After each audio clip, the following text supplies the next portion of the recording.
بسم اللہ الرحمن الرحیم۔ فیکٹیکل کے معزز ناظرین کو السلام علیکم۔ ناظرین گرامی، کہا یہ جاتا ہے کہ اس کائنات میں جو بھی ہوتا ہے اچھے کے لیے ہی ہوتا ہے، حتیٰ کہ بعض اوقات تو بری سے بری خبر بھی اچھے واقعات اور حالات کو جنم دیتی ہے۔ ایسا ہی کچھ ان والدین کے ساتھ بھی ہوا جن کا معصوم بچہ پیدا ہونے کے کچھ ہی دنوں کے بعد مر گیا،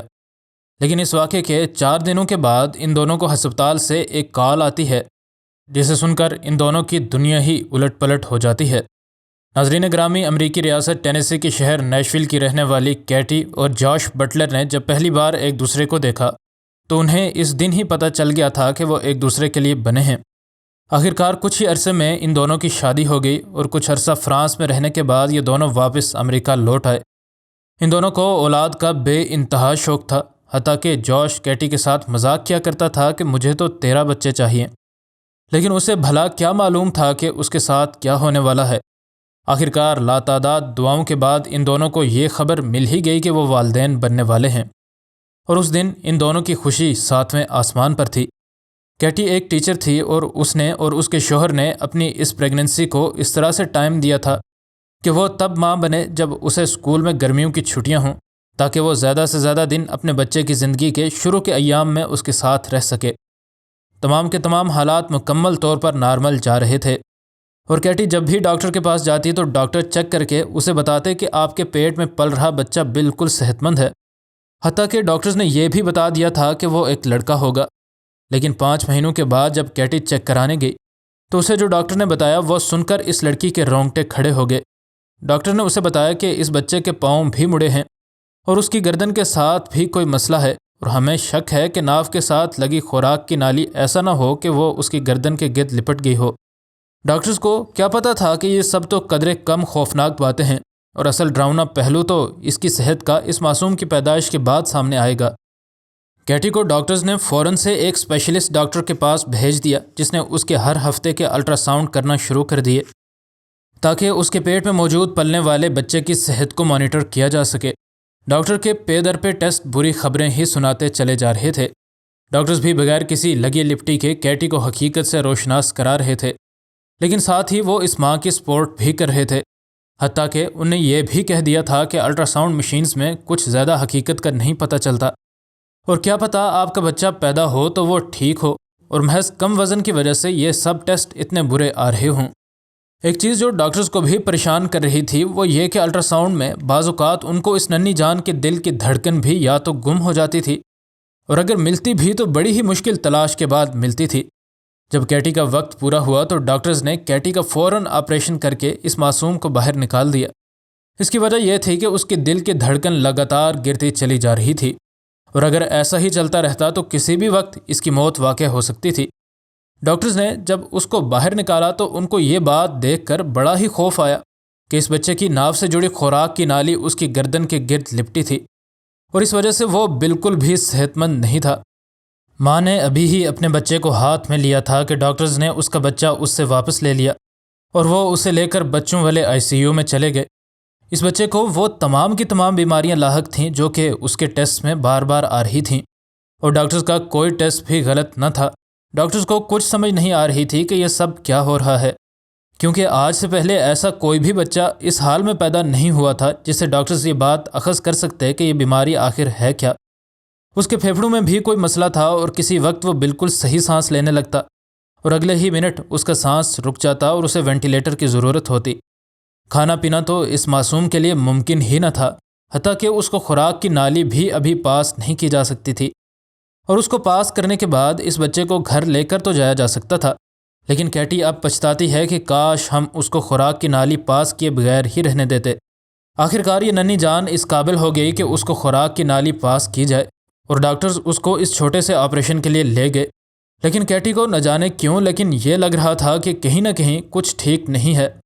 آپریشن کے دوران نرس ہمیشہ سے والدین کو اپڈیٹ دیتی رہتی تھی، لیکن ان والدین کو کوئی اپڈیٹ نہ ملی، جس وجہ سے ان دونوں کو شک سا ہونے لگا۔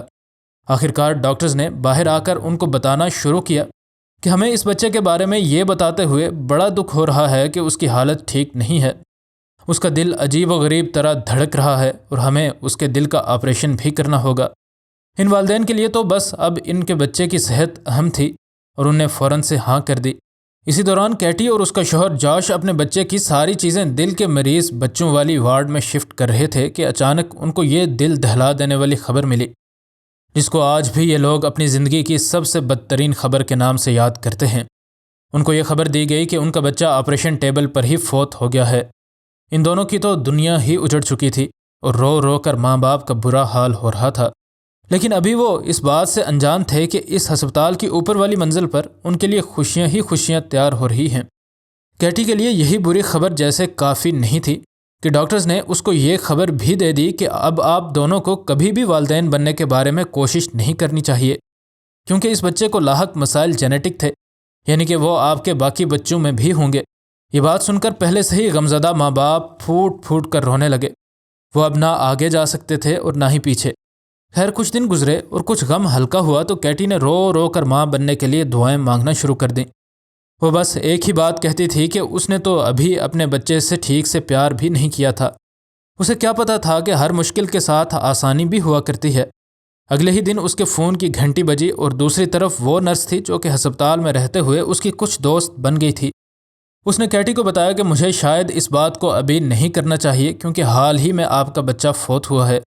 لیکن مجھے یہ بھی پتا ہے کہ آپ کو ڈاکٹرز نے والدین بننے سے منع کر دیا تھا اور ہمارے ہسپتال میں ایک لاوارث بچہ کسی پیار کرنے والے ماں باپ کا منتظر ہے،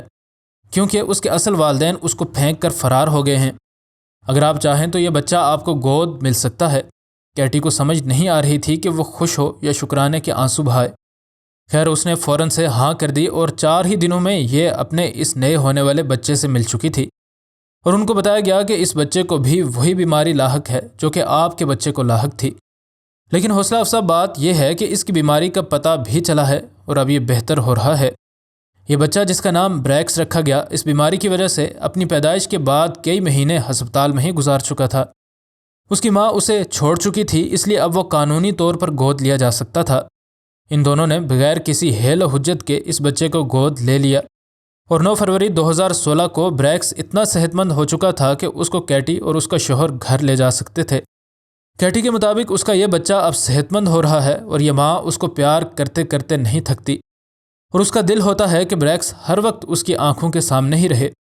اب اس بچے کو مصنوعی طور پر سانس کی بھی ضرورت نہیں ہوتی۔ اور ایک مسئلہ جو ابھی بھی موجود ہے وہ یہ کہ یہ بچہ عام بچوں کی نسبت تھوڑا جلدی نہیں سیکھتا، لیکن ڈاکٹرز کہتے ہیں کہ جیسے جیسے وہ بڑا ہوتا جائے گا اور اس کا جسم اور اس کے اعصاب تھوڑے مضبوط ہوں گے، اس کے اندر سے بچپن کی اس بیماری کی تمام علامتیں نکلتی چلی جائیں گی۔ کیٹی کہتی ہے کہ نہ صرف اس بچے کو میں بے حد پسند کرتی ہوں، بلکہ میرا شوہر بھی اس کے ساتھ اتنا ہی یا اس سے بھی زیادہ پیار کرتا ہے جتنا کہ اپنے اصل بچے سے کرتا تھا۔ کیٹی نے مزید کہا کہ کسی اور کے بچے کو اپنے گھر لے کر آنا کسی بھی طرح آسان بات نہیں ہے، لیکن ان بچوں کو محض پیار اور توجہ چاہیے ہوتی ہے، اور مجھے بھی اب کوئی نہ کوئی بچہ گود لینا ہی تھا، اس لیے میں نے اس بچے کو ہی ہاں کہہ دی، کیونکہ یہ بھی اس ہسپتال میں تھا جس میں میرا بچہ مرا تھا، اور یہ بھی انہی بیماریوں میں سے ایک سے لڑ رہا تھا جن سے میرا بچہ لڑا تھا۔ کیٹی کی زندگی میں موجود کمی اب پوری ہو چکی تھی، اور اس کو یہ سمجھ آ چکی تھی کہ ہر انسان کی آزمائش ہوتی رہتی ہے، اور ہر انسان کو اس کے بعد خوشیاں بھی ملتی ہیں۔ کیٹی کے مطابق ان مشکل حالات سے گزرنے کے بعد اس کا جوش کے ساتھ شادی کا رشتہ بھی مزید پکا اور مضبوط ہو چکا ہے، کیونکہ دونوں نے مشکل وقت میں بھی ایک دوسرے کا ساتھ نہیں چھوڑا۔